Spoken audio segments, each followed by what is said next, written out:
이제 20년 가까이 이제 전문가로 활동을 하고 있는데 일요일 날 정책 발표한 거 처음 봤습니다. 왜 그럴까? 잘 생각해 보니까 항상 정책이 나오면 거기서 내포하고 있는 함의가 뭔지를 보는 겁니다. 뭐 뭔 상관이야? 나랑 상관없네. 그럴 수 있죠. 근데 아닙니다. 서울 전역이 조정 대상 지역이 임박했구나. 당장 전월세 시장이 불안한데 지금 착공하는 거랑 무슨 상관이죠? 전혀 상관없습니다. 전월세를 못 잡으면 매매 못 잡습니다. 선택지에서 빠져야 될 수 있다라고 생각하면 서두릅니다. 대출 한도가 더 줄겠구나 라고 생각이 들면 서두릅니다. 40대 50대로 갈수록 정부가 주도하는 대출에서의 혜택이 별로 없습니다. 40대가 되면 리스크가 커지니까 DSR이라는 제도가 생애주기를 앞당깁니다. 그리고 똘똘한 집 한 채 현상도 강화합니다. 전방위적이죠. 항상 정부는 두 가지를 다 잡으려고 합니다. 두 가지를 다 잡으려다가 둘 다 놓치는 경우가 많아요.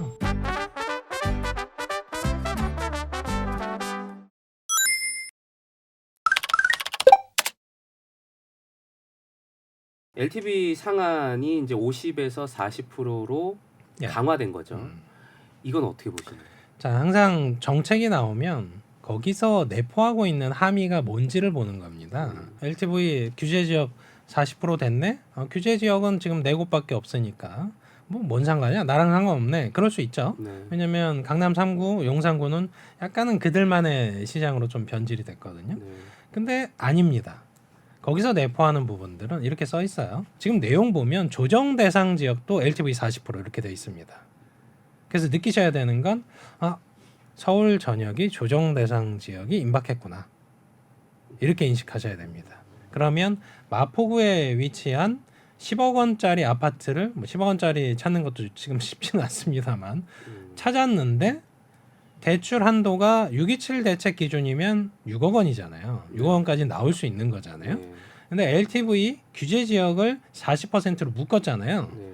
그러면 마포, 용산 규제 지역, 성동구 이런 데를 지금 조정 대상 지역으로 묶는 순간 대출 한도가 4억 원으로 줄어드는 겁니다.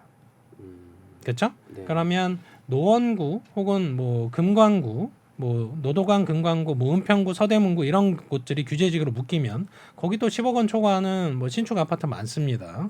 다 4억 원으로 줄어드는 겁니다. LTV 한도가. 네.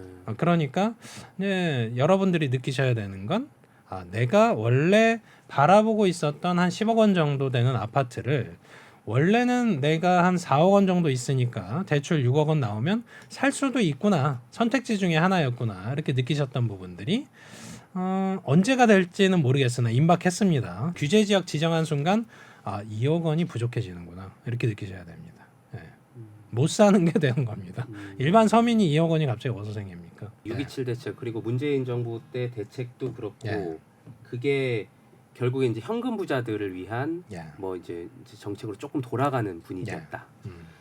지금 이번 대책도 사실은 이제 대출을 그만큼 받지 말라는 거예요. 이제 어떻게 지금 이제 현금 부자를 위한 정책으로 못 박히는 거냐? 시장에 증명되는 부분들은 규제를 규제로만 계속해서 가격을 잡기는 어렵다는 걸 시장이 계속 설명을 하는 겁니다. 문재인 정부 때 2019년에 12, 16 대책을 발표합니다. 15억 초과하는 고가 아파트 대출 금지. 네. 예, 제로로 만들어 버립니다. 그 이후에서 어떤 일이 생겼냐면 그 시장, 강남 3구 이런 곳들은 현금 부자 시장으로 바뀝니다. 그렇죠? 그 현금 부자 시장으로 2019년부터 쭉 오다가 윤석열 정부 돼서 그걸 해제합니다. 그래서 한 5년 동안 지속이 돼요. 근데 그 사이에 무슨 일이 있었냐면 금리가 급격하게 오릅니다. 그렇죠? 네. 그래서 이자 부담이 크게 늘잖아요. 근데 강남 3구는 별로 타격을 안 받습니다. 왜? 현금 부자 시장으로 변질돼 있었거든요. 자본주의 시장에서 내가 자산이 1,000억이 있어. 그래서 집을 2채 산다고 하면 막을 방법이 있나요? 없습니다. 그건 없고. 근데 이제 절대 다수를 차지하는 일반 대중 혹은 중산층 이하의 서민들은 은행권의 레버리지가 필요하죠. 네.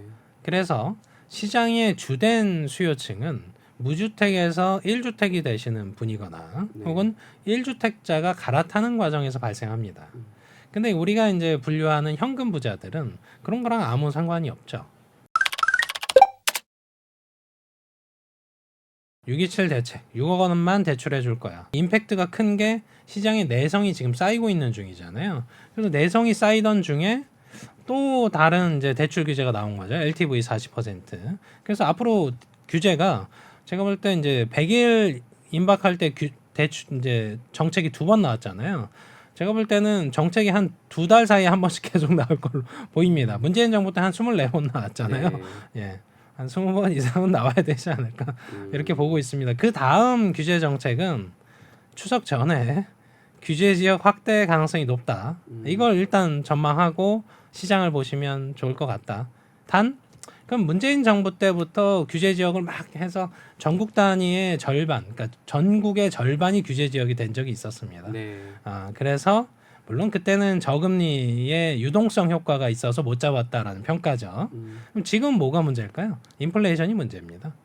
물가 상승분이 아직도 반영 중입니다. 실물 자산 쪽에. 네. 예, 그러니까 지금 물가 부분에서 정부가 통제할 수 있는 부분들이 한계가 있다. 특히 실물 쪽에서 반영되는 걸 어떻게 다 막습니까? 어떤 정책을 할 때는 어떻게 보면 계도 기간 혹은 테스트 기간이 좀 필요합니다. 근데 지금 보시면 이렇게 좀 대책 당장. 발표하고 다음 날 막 이런 식이잖아요. 이번에는 일요일에 내고 월요일부터예요. 맞아요. 왜? 이렇게 하는 게 예. 뭐 이게 혼란을 줄이기 위한 건가요? 이제 20년 가까이 이제 전문가로 활동을 하고 있는데 일요일 날 정책 발표한 거 처음 봤습니다. 그래서 왜 그럴까? 잘 생각해 보니까 이런 생각이 듭니다. 그 627 대책 때도 금요일 날 발표하고 맞아요. 토요일 날 시행합니다. 대출 규제였잖아요. 은행 문 열지도 않습니다. 네. 토요일에. 그래서 아니 금요일 날 발표하고 월요일에 시행하면 뭐 문제 되나? 그 이틀 사이에 별로 문제 안 되거든요. 제가 볼 때는. 지금도 일요일에 발표를 굳이 할 필요가 있나? 그 일요일에 발표할 걸 월요일에 발표하면 되잖아요. 하루 차인데. 네. 그러면서 월요일에 시행하면 되잖아요. 문제 되나요? 그래서 느끼는 점은 뭐냐면 자신이 없어서 저는 자꾸 주말을 활용하는 느낌으로 저는 합리적 의심이 됩니다. 그리고 바로 다음날 바로 시행하는 것도 소급 적용하는 경향을 갖는데 그런 부분들은 저는 자신이 있으면 그냥 평일에 발표해라. 조금 있으면 서울 전역이 규제 지역이 되겠구나. 네. 혹은 서울 한강벨트 쪽은 토지거래 허가 구역이 되겠구나. 이렇게 인식이 되잖아요. 네. 그럼 무슨 얘기냐면 내가 지금 살 수 있는 저것들이 어느 시점인가는 선택지에서 빠져야 될 수 있다라고 생각하면 무슨 생각이 드냐면 서두릅니다. 그리고 대출 한도가 더 줄겠구나라고 생각이 들면 서둘릅니다. 네. 전월세 시장이 안정적일 거라고 보이지가 않습니다. 우리가 이제 갭 투자를 차단하고 전세라는 제도를 계속 규제한다 이런 목적성이 있는데 그러면 그럴수록 월세 값은 오르거든요. 네.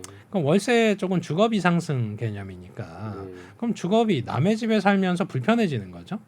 예, 그러다 보면 당연히 내 집 마련 수요로 들어옵니다.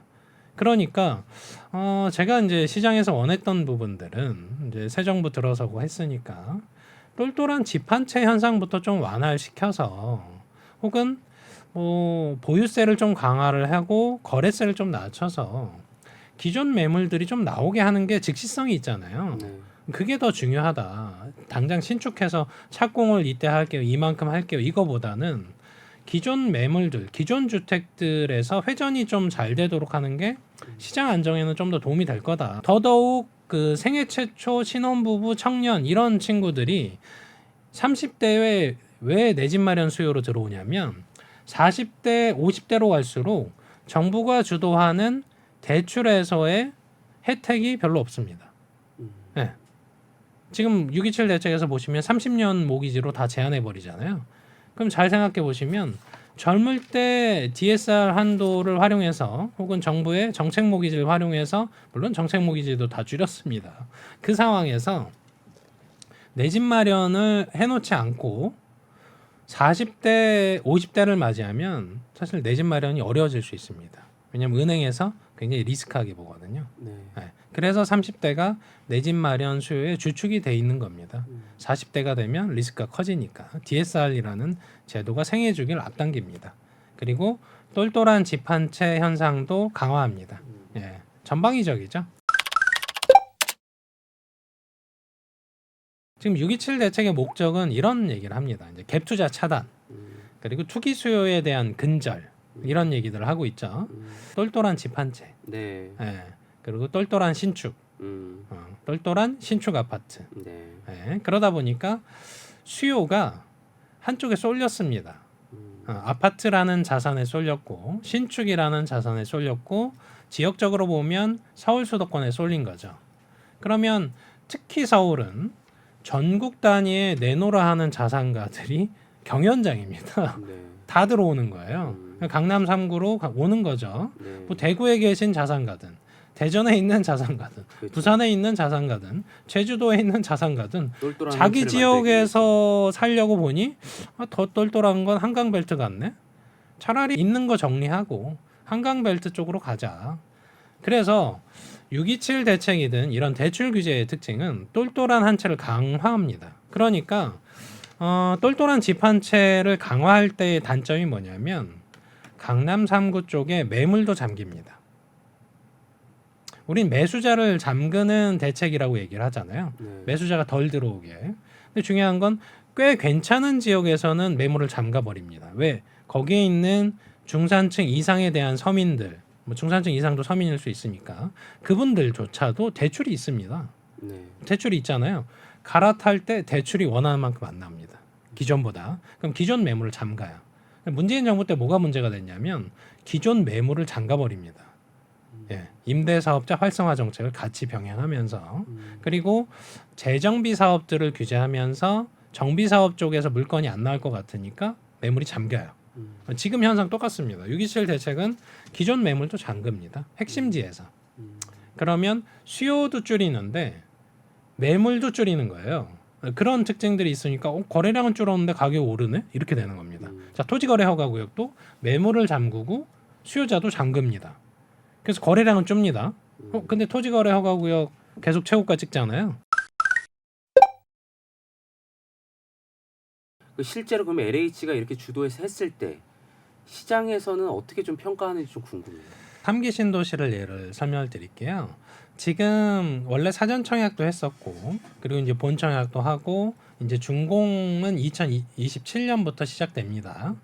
근데 2019년에 이제 지구 지정을 했었죠. 지구 지정을 하고 사전 청약을 하고 본 청약을 하는 걸 이제 지난해부터 하고 있습니다. 그러니까 그러면 그 사이에 필지 매각을 했었냐? 필지 매각 안 했습니다. LH 주도의 사업입니다. 근데 그럼에도 불구하고 지구 지정부터 착공까지 굉장히 오래 걸렸다. 아, LH가 주도했음에도 공공이 주도할 때는 양질의 주택을 저렴한 가격에 공급한다라는 부분들이 있습니다. 그러니까 민간이 했을 때보다 뭐 한 5에서 한 10% 정도 분양가가 저렴해질 그 장점들은 있다는 거죠. 수요자 입장에서 보면 가격에 가장 민감하다 이렇게 볼 수 있기 때문에 거기서의 장점은 있다. 다만 지금 이제 LH 쪽 혹은 국토부에서 주장하는 부분들은 품질도 뭐 시공은 어차피 건설사가 하니까 크게 문제가 없다 하지만 그럼 수요자가 우려하는 것들은 민간 건설사 브랜드도 달긴 하지만 분양가도 상대적으로 낮게 책정은 되긴 하겠지만 품질이 과연 좋을 거냐에 대한 의문점들을 좀 제기하는 건 민간 건설사들이 공사비를 증액하려고 할 때 이게 이제 LH가 아무래도 좀 더 혹은 공공기관이 좀 더 갑의 위치에 서 있습니다. 그러다 보니까 공사비 조율에서 건설사들이 주도권을 주기가 좀 어렵다 보니까 품질 부분에서 조금 문제가 있지 않을까라는 시장의 우려감이 있습니다. 예. 실제로 이제 LH가 주도를 하게 되면 뭐 민간이 원하는 만큼의 비용이 투자가 안 될 수 있기 때문에 이제 그럴 수 있다. 그러니까 자금 회수는 잘 됩니다. 공공은 어차피 입금은 잘 해주니까. 근데 중요한 점은 가격을 올리려고 했을 때 이만큼의 원가가 더 투입됐다. 혹은 공사 기간이 더 투입됐으니까 더 달라고 했을 때 이 협의가 쉽지가 않습니다.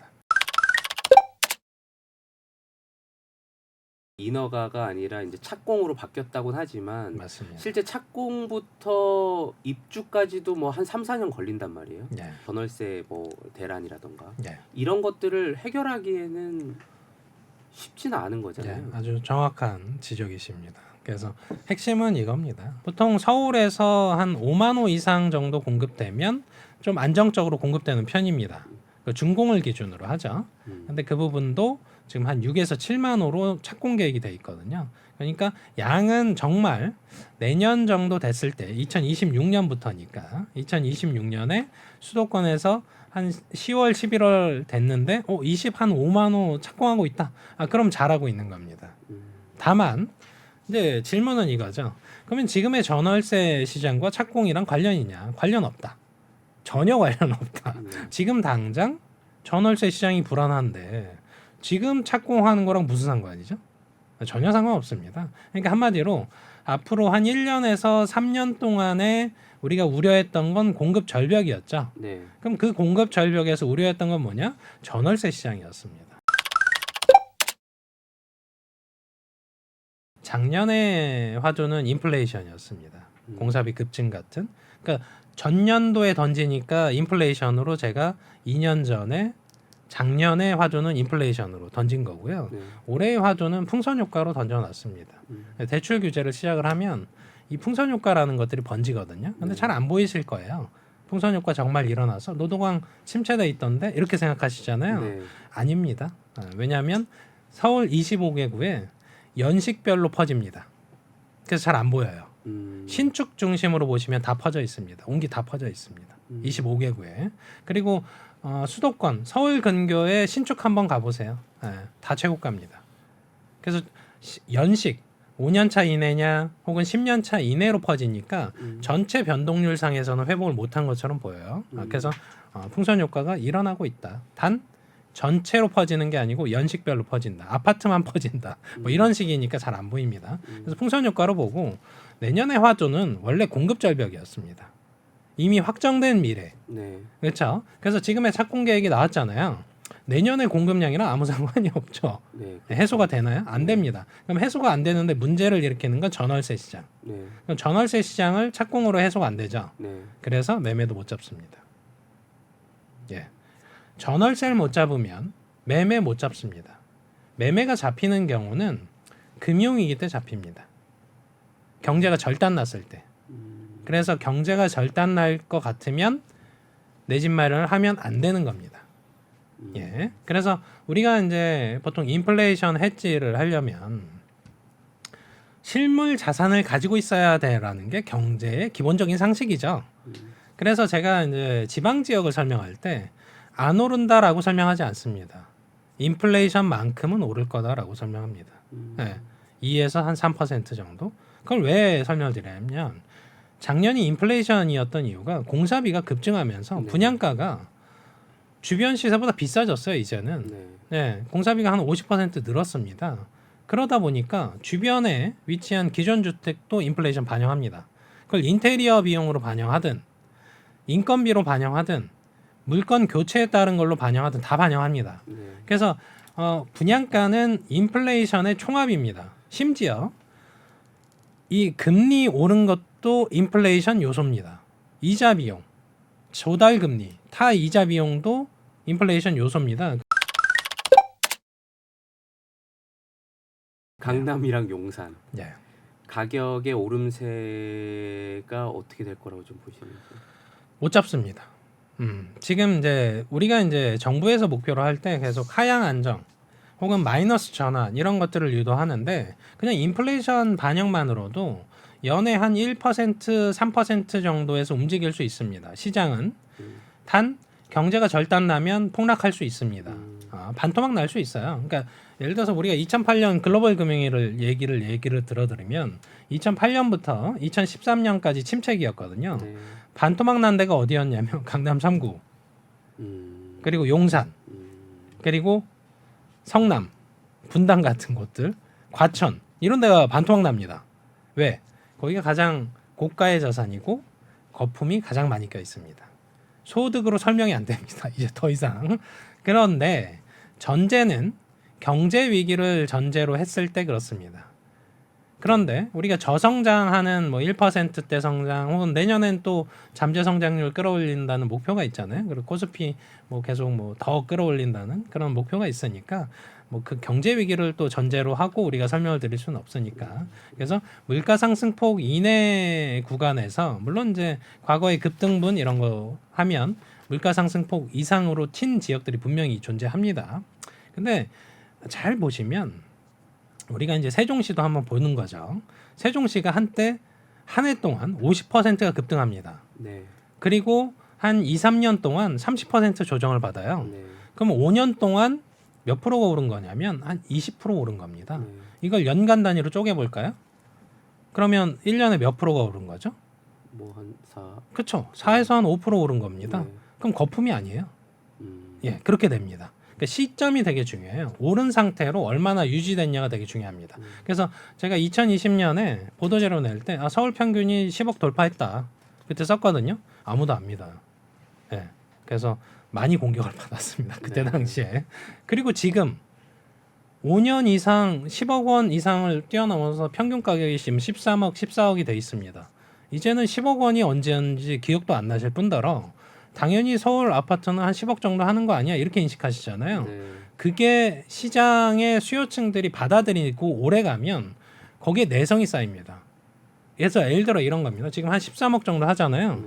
근데 11억 원 떨어지면 11억 원 정도가 되면 무슨 생각을 하냐면 싸졌다. 지금 살까? 이런 생각을 합니다. 예. 예전 2020년으로 돌아가면 그것도 비싼 거거든요. 네. 예. 그런 특징들 때문에 인플레이션을 반영하는 정도에서 움직이는 정도에서 정부가 관리하면 잘하는 거다. 어느 정도로 평가할 수 있습니다.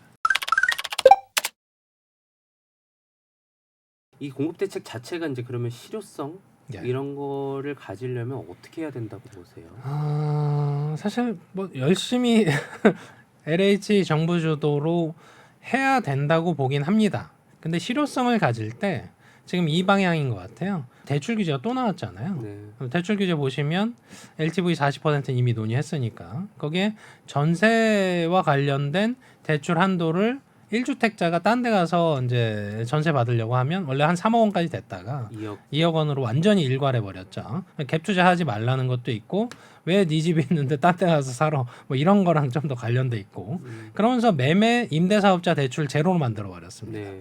그러면서 전월세 쪽에서 사실은 왜곡 현상이 좀 생길 수 있는 여지들을 만들었죠. 근데 그러다 보니까 방향성은 이거 같아요. 공급 많이 할 거야.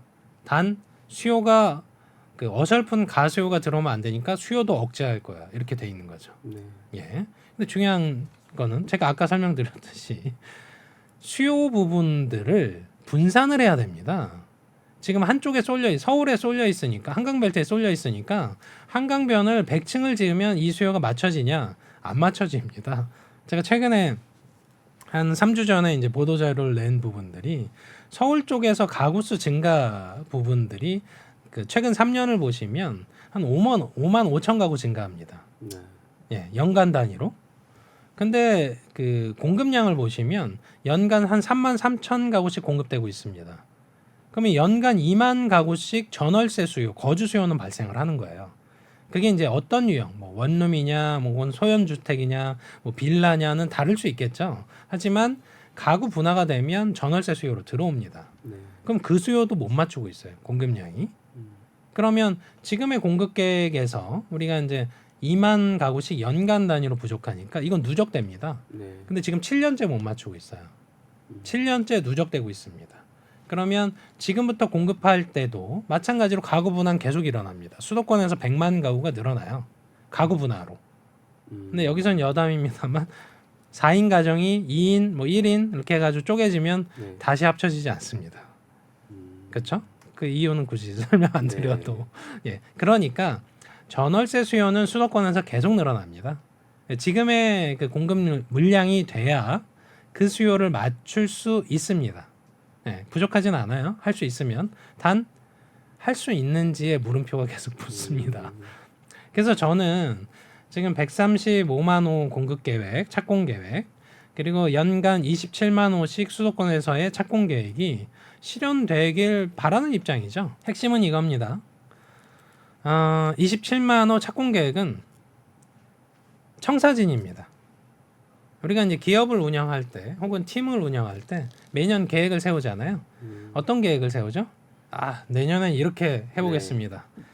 최고의 목표를 세워놓죠. 네. 그래서 저는 이렇게 생각합니다. 그 27만 원 공급 계획은 우리가 할 수 있는 최대치가 이거다라는 네. 계획입니다. 그럼 이제 내년이 됐을 때 최대치에 근접하면 굉장히 잘한 거죠. 네, 굉장히 잘한 겁니다. 저희 회사도 영업팀이 있습니다. 매년 계획이 이만큼 막 하늘 높이 쏟아납니다. 근데 이제 그해 이제 지금 10월이 다가오잖아요. 네. 지금 굉장히 불안하고 초조한 상황에 처합니다. 마찬가지로 내년 10월 정도 됐을 때 저는 27만 호 착공 쉽지 않다.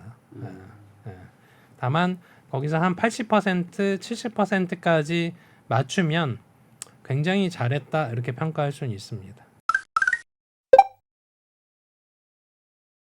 지금 전국 집값 20% 아파트 평균 가격이과 하위 20% 평균 가격 차이가 이제 12배 이상 벌어졌. 지방에 또 악성 미분양이 또 뭐 많아졌다 뭐 이런 뉴스들도 많이 나오고 있는데 예.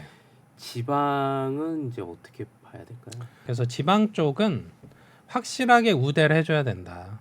세금, 대출 뭐 이런 부분에서 확실하게 우대를 해주는 겁니다. 그래서 우리가 뭐 스트레스 DSR 3단계 지방은 유예할 게 이게 우대가 아닙니다. 네. 적용을 늦게 하는 것뿐이잖아요. 네. 예를 들어서 금리적인 우대 혹은 DSR에서 좀 배제를 해준다든지 이런 우대 혹은 뭐 1주택자 조건에서 아예 빼준다든지 이런 우대가 필요한 거예요. 혹은 취득세 양도세에서 중과세 하지 않겠다는 이런 우대 그러니까 필요한 거죠. 그랬을 때 수도권에 집이 하나 있어도 그쪽에 가서 하나를 더 살 수 있는 여지가 생기는 겁니다. 왜냐하면 수도권에 한 지금 절반의 인구가 있는데 고향이 다 다르잖아요. 네. 제주도 쪽에 어떤 그 활성화되고 이런 이슈들은 결국은 제주도에 있는 주민들이 사서 활성화가 됐나요? 아니잖아요. 네. 외부 수요가 들어와서 그 지역을 살렸던 거죠. 물론 지금은 이제 좀 많이 죽어 있습니다.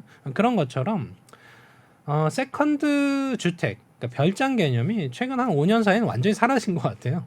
네, 안 삽니다. 그냥 안 삽니다. 자산 가치만을 따지기 시작하는 거죠.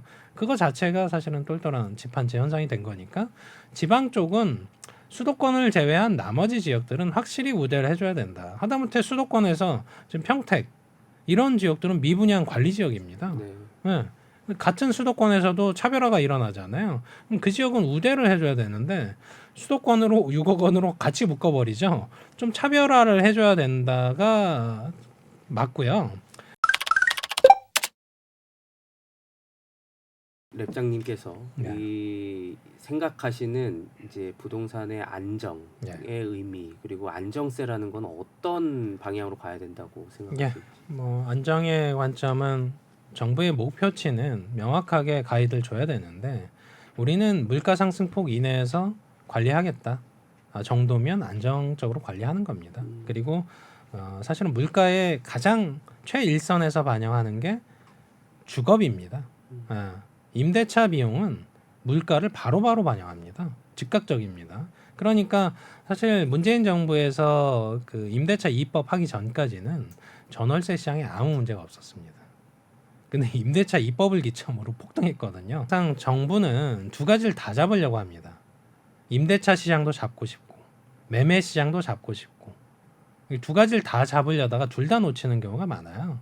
그래서 저는 좀 아쉬운 점은 문재인 정부 때 임대차 시장은 확실하게 잡고 가겠다라는 목표였으면 그래도 부동산 시장에서 임대차 시장은 확실히 잡은 정부로 기억이 됐을 텐데 나중에 이제 둘 다 못 잡다 보니까 이제 비판이 좀 컸던 거죠. 그래서 그런 부분들에서 물가 부분에 대한 것들은 좀 인정을 하고 이걸 하향 안정화라는 목표를 하는 순간 거기에 오히려 역풍을 좀 맞는 경향이 있다라는 걸 설명을 드리고요. 그리고 또 하나 설명드리고 싶은 건 시장이 항상 증명하는 게 있습니다. 규제 일변으로 했을 때 노무현 정부 때 이미 검증을 했고 그리고 문재인 정부 때 이미 증명을 했습니다. 그래서 이재명 대통령께서 공약 때 세금으로 집값 잡지 않겠다라고 했을 때 이제 그런 부분들에 대한 인식이 많이 인식이 됐구나. 이제 학습 효과가 있겠구나. 이번 정부는 그런 부분들을 좀 차별적으로 중용, 실용으로서 하겠구나라고 인식을 했는데 지금 두 번의 대책을 보면서 학습이 덜 됐구나. 저는 그렇게 느낍니다. 규제로 시작을 했고 두 번째도 또 규제입니다. 대출 규제를 또 담았잖아요. 수요 억제 방안. 수요 억제로 흘렀을 때 그 부분들이 풍선 효과를 유발하고 그게 나중에 오히려 시장 왜곡이 돼서 더 그 이상 잡을 수 없는 단계로 가거든요. 그래서 아직 늦지 않았습니다. 그래서 똘똘한 함체 현상들은 일단 세금을 통해서 좀 완화를 시켜야 된다. 그리고 공급을 하든 수요 억제를 하든 이런 것들을 병행하면 좀 낫지 않을까 이렇게 보고 있습니다.